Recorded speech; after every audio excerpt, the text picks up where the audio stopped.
Today on Top Shelf Sports, we'll recap the football team's big game against Toledo, we'll preview both the men's and women's basketball season, and we'll find out which team has taken the crown as World Series champions. Top Shelf Sports starts now.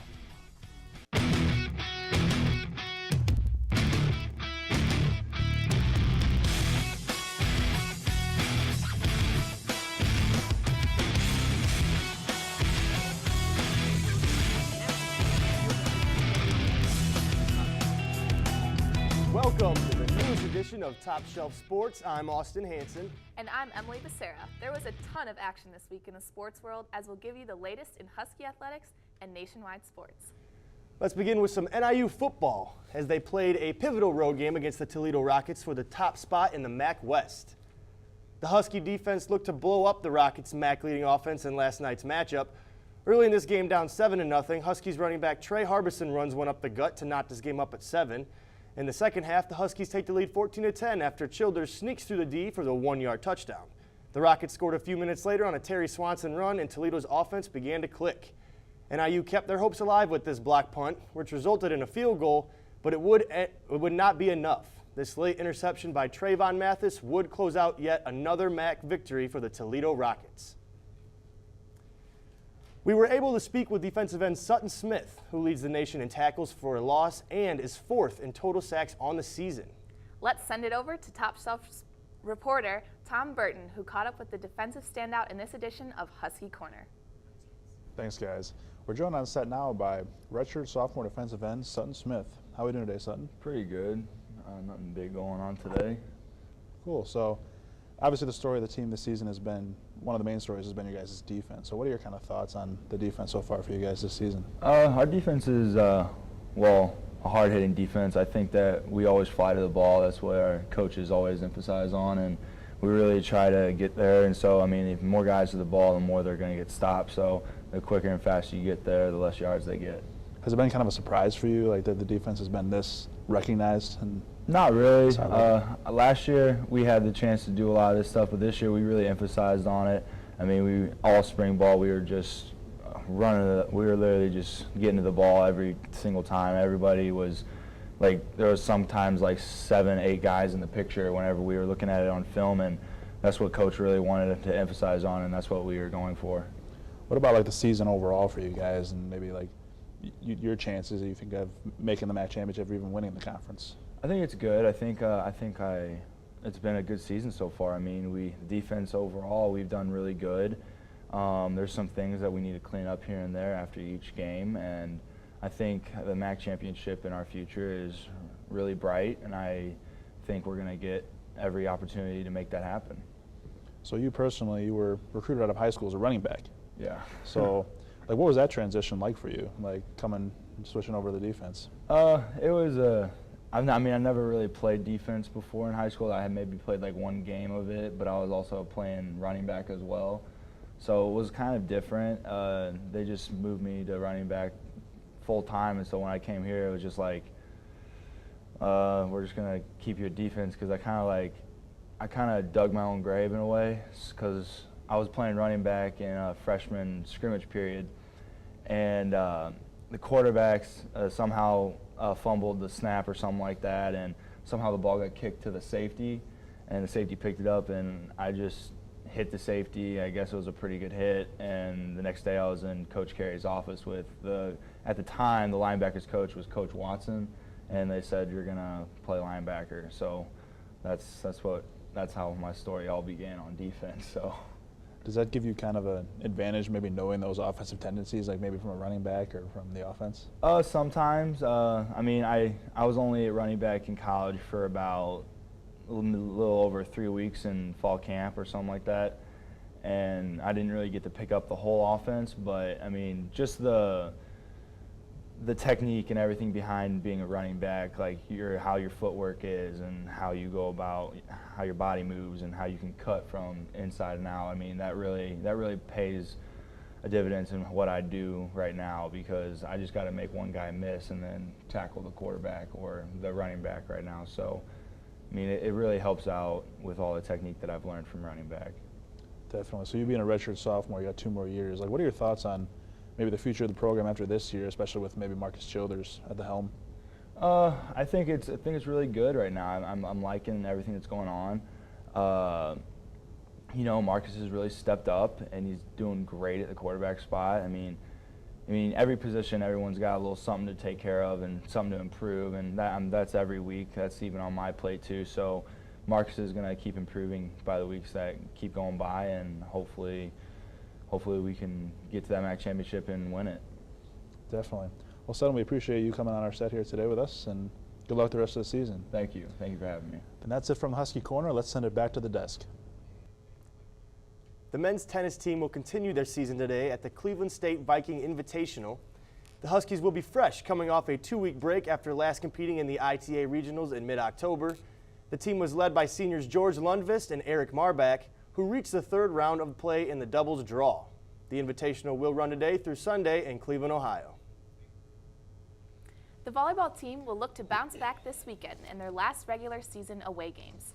The Huskies will travel to Central Michigan University to take on the Chippewas Friday evening, and then Eastern Michigan University to face the Eagles Saturday afternoon.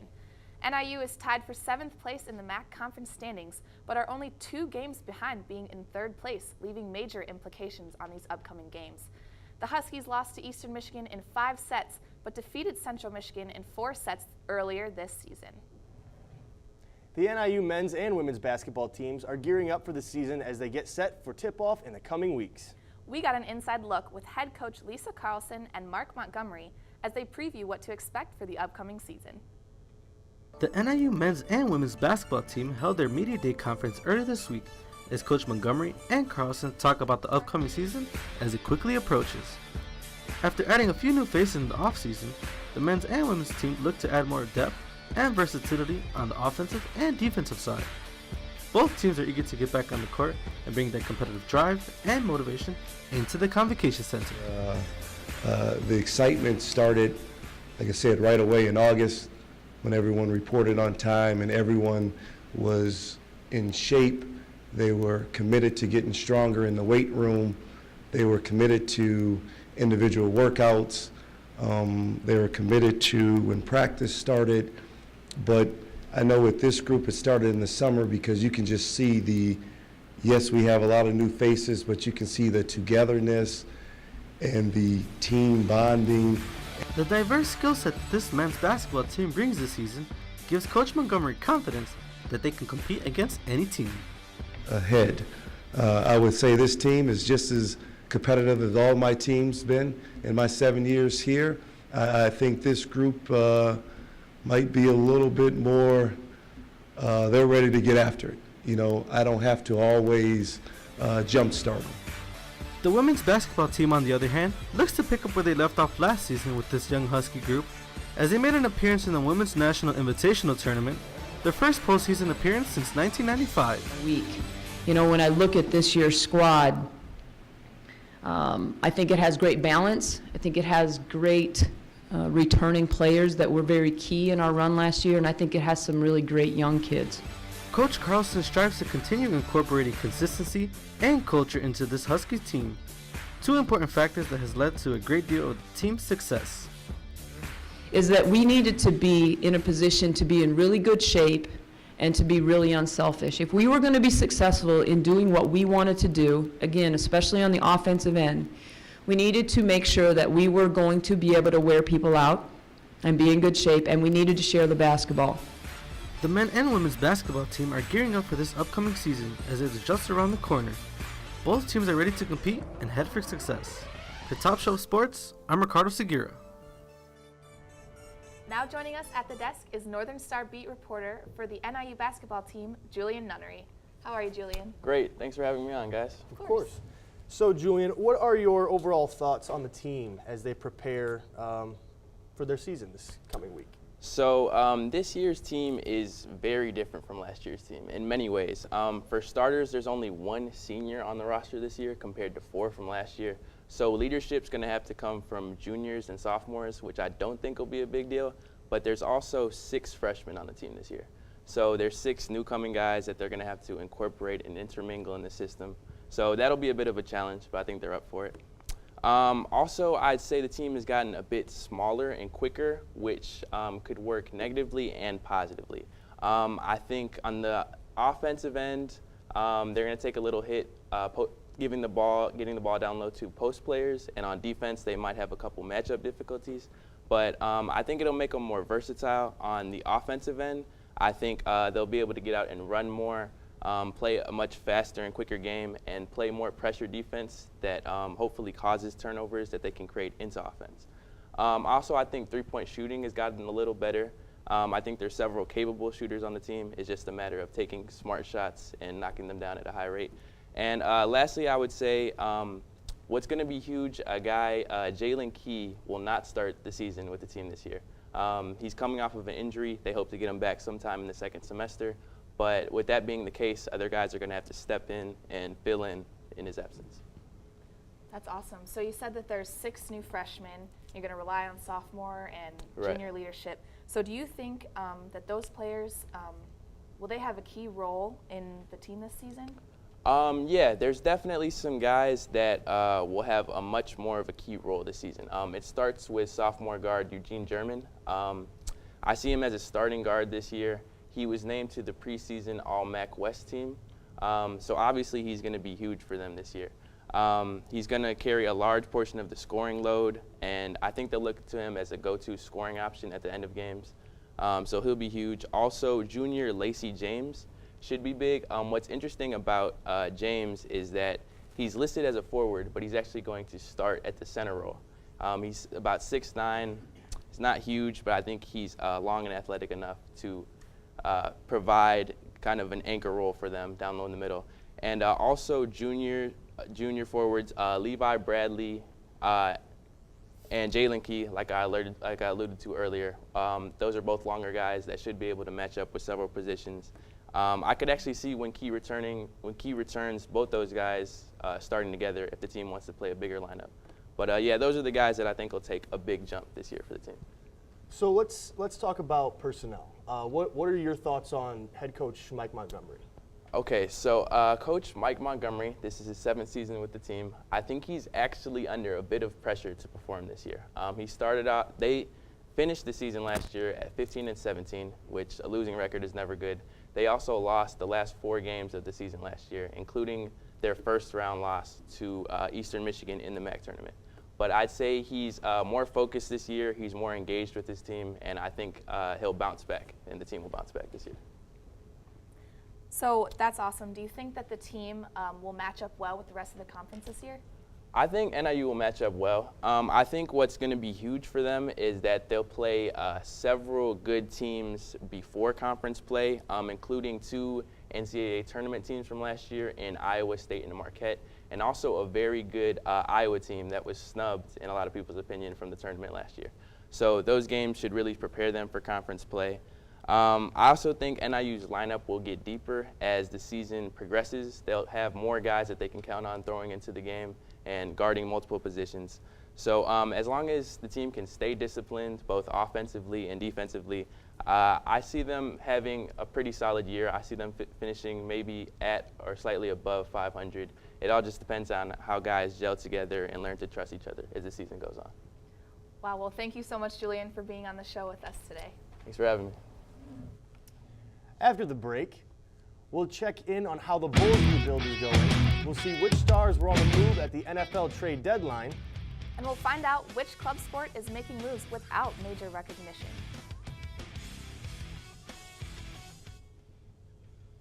Great job. Thanks for coming out.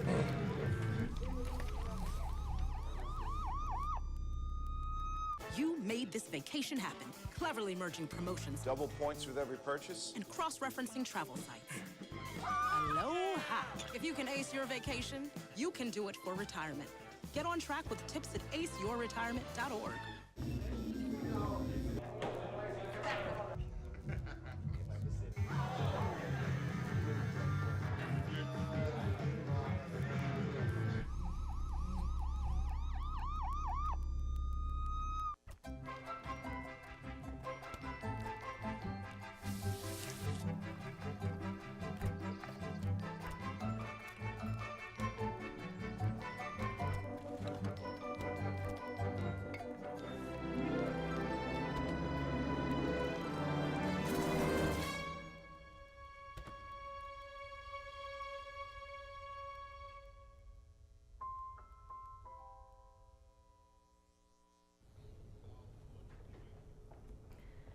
The wrestling team will begin their 2017-18 season Saturday morning during the Iowa State Open. The Huskies will be a young team this season, welcoming 9 true freshmen onto the roster. After sending 5 participants in 2017, the Huskies will look to continue their 46-year streak of sending at least one qualifier to the NCAA Division I Wrestling Championships. The men's soccer team will play its final game of the season tomorrow against the Akron Zips. NIU has not won a conference game all season, and their last win was nearly 2 months ago against the Omaha Mavericks. The Huskies haven't won a match against the Zips since '06 and have just 3 wins all time against Akron. The Zips are the 10th ranked team in the country and are second in the MAC behind the 5th ranked Western Michigan Broncos. Kickoff against the Zips starts at 6 p.m. tomorrow in Akron, Ohio. A World Series champion was crowned, the NFL trade deadline passed, and the Chicago Bulls continue to be an abomination. Let's send it over to the Sports Hub reporter Scott Nickel for the latest in our nationwide coverage.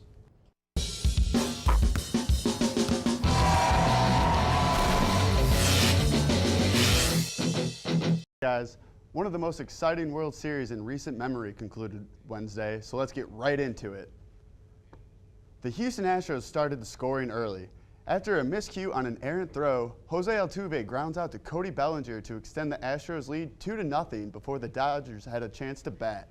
Bellinger thought about throwing home, but made the wise move, taking the sure out. In the second, George Springer smacks a home run deep into the LA night to give the Astros a commanding 5-0 lead. The Dodgers tried to chip away in the sixth when Andre Ethier, who I didn't even know was still playing baseball until this postseason, hit a ground ball through the hole to drive in a run. But the Dodgers stranded 10 runners in Game 7, and the Astros win their first World Series in franchise history. We'll hear from the newest Astro, Justin Verlander, with the Fox Sports crew on getting his first ring. You know, I was part of a team in 2006 that went to the World Series when Detroit was going through a very tough time, and I know how that can resonate with the city and give some people that are going through a very tough time something to step away from and cheer for. And so to have an opportunity to do that again and to be able to win it all for the city, I mean, it's such a special feeling. Justin, we all know.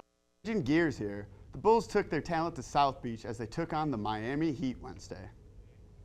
After being out for the last 5 games, Hassan Whiteside grabbed 14 boards and scored 13 points, including a surprising 3-pointer midway through the first quarter. Bulls rookie Lauri the Finisher Markkanen did his best to keep the Bulls in the game by leading the team in scoring with 25 points. The Rook has looked good this far. Goran Dragic proved to be a magician with the basketball by faking out Chris Dunn and finishing over him for the and one. The Bulls ended up losing the game 97-91 and will head to Disney World to take on the Orlando Magic tonight at 6. While the Bulls were on the road, the Chicago Blackhawks hosted the Philadelphia Flyers on Wednesday as they looked to break out of a recent 3-game skid. The Hawks got it going early in the second period after a nice cleanup goal by Artem Anisimov on the power play. Seconds later, Jonathan Taves steals a pass, breaks away, and goes 5-hole to give the Hawks a 2-0 lead. Alex DeBrincat would add an empty net goal with under 2 minutes to go to seal the game. The Hawks would prove to be too much for Philadelphia as they took a much-needed 3-0 victory.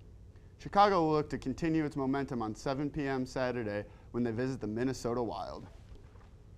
The Bears unfortunately lost much more than a game on Sunday.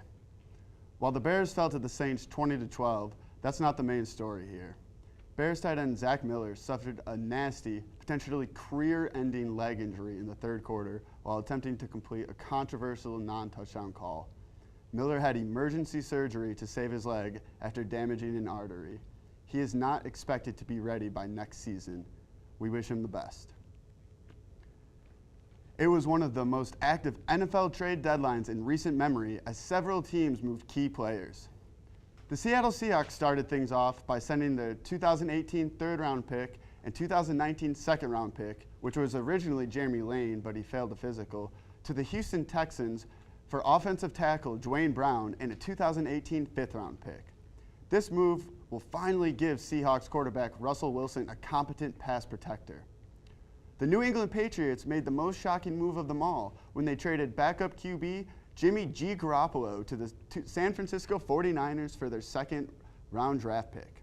After rumored to be traded all summer, Garoppolo will get the chance to showcase his talents, presumably as a starting quarterback for the Niners, as their former quarterback, Brian Hoyer, was released and signed by the Patriots earlier this week, a classic Bill Belichick move. Staying in the AFC East, the Buffalo Bills acquired Kelvin Benjamin from the Carolina Panthers in exchange for their 2018 3rd and 7th round picks. This move gives Bills quarterback Tyrod Taylor a legit #1 receiving option after they traded away Sammy Watkins to the Los Angeles Rams over the summer. It really makes you question why they traded Watkins in the first place. In the last big move of the week, running back Jay Ajayi was traded from the Miami Dolphins to the Philadelphia Eagles for a 2018 4th round pick. However, we can't forget about the Cleveland Browns making the most Cleveland Brown move ever by attempting to trade for a backup quarterback from the Bengals, A.J. McCarron, but failing to do so because they didn't get the paperwork into the league office before the deadline. McCarron has to be happy about that miscue. That concludes a busy week here at the Sports Hub. I'm Scott Nickel. Let's send it back to the desk. Thank you, Scott. The women's rugby team is building a name for themselves. Let's send it over to Top Shelf sports reporter Mateo Avila as he has more on their recent success. NIU women's rugby team is celebrating a winning season after finishing with a 5-1 record, one of its best finishes since the program began in 1996. Aside from the competition and success, the players involved say the bond they have formed with each other is the best part of the rugby experience. This is my family. These are all my best friends. Like, I get to come every day and hang out with them for 2 hours and just play rugby. It's like the coolest experience in the whole world. Like, these are my girls. This is my family. The majority of the 27 members had never played the sport before attending NIU, with their first experience coming at the 4-night-a-week practices at the Outdoor Recreation Sports Complex. But Coach Tom Pettit says the team has made great strides thanks to their dedication.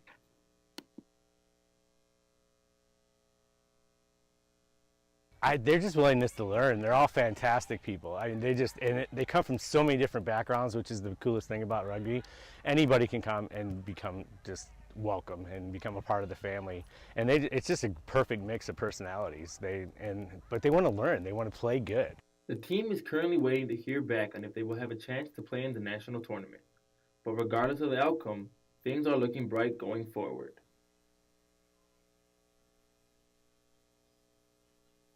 Into the future, I definitely hope that we continue to play NI rugby. That's something we always say, and that we keep striving to be greater, be bigger, be better, be bolder, come out stronger.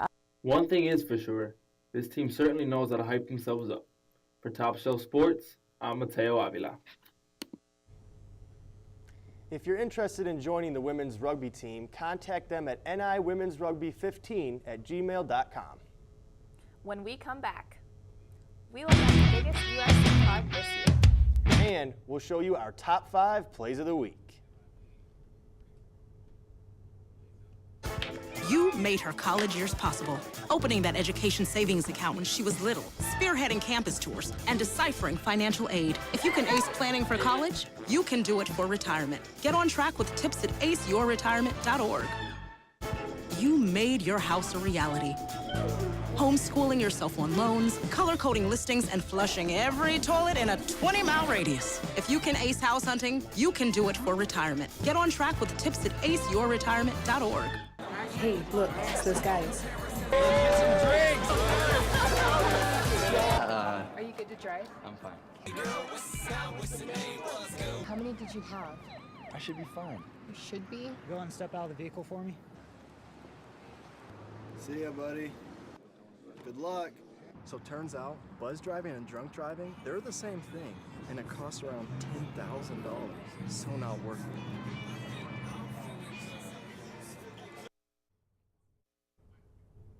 One legend falls and another legend returns. We will take it to the always excited Adam Carr as he takes us to the cage for this week's MMA discussion.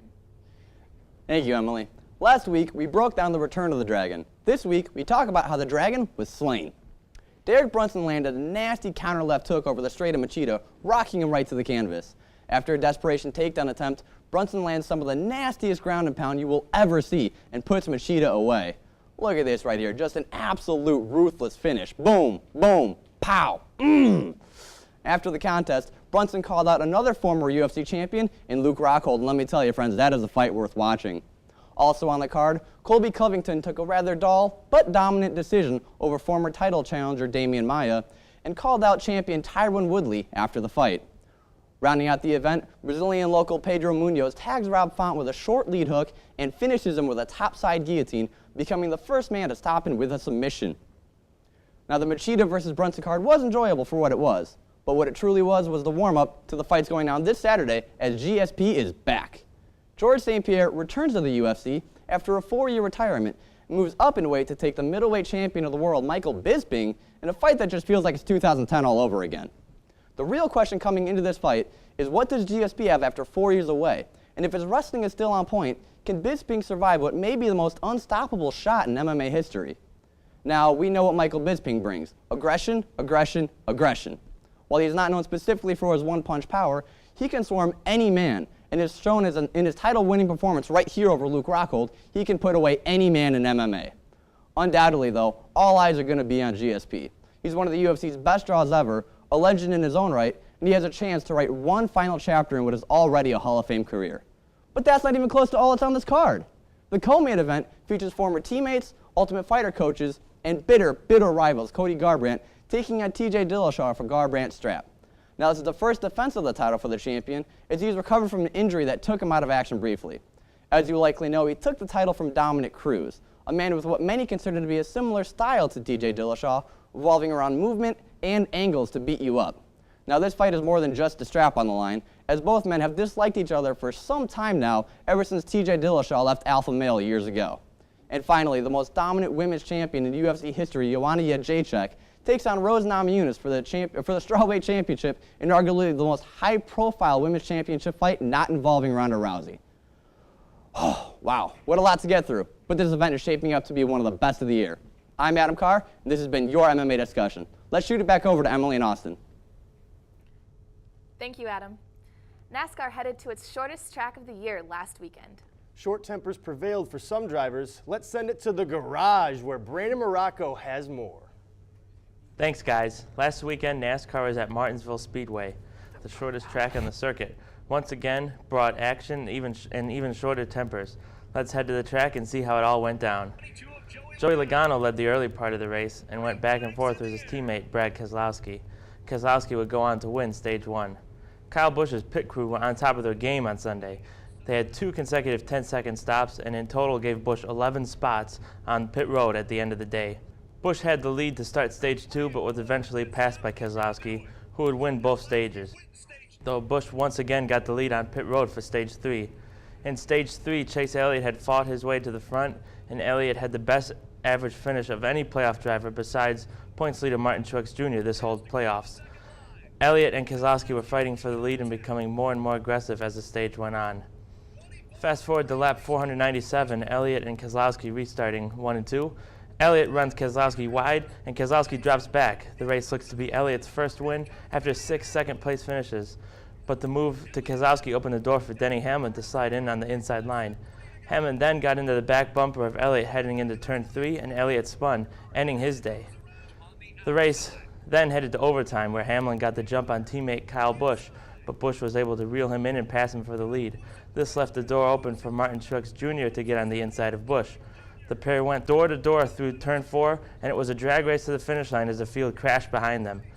Busch took home the win, and with the win, punched his ticket to Homestead, Miami, to be one of the 4 drivers to race for the championship. After the race, Elliott hit Hamlin's car on the cool-down lap, and the pair got into a heated argument. With Elliott crashing, he is now last in points, and basically he needs a win to advance to the final round.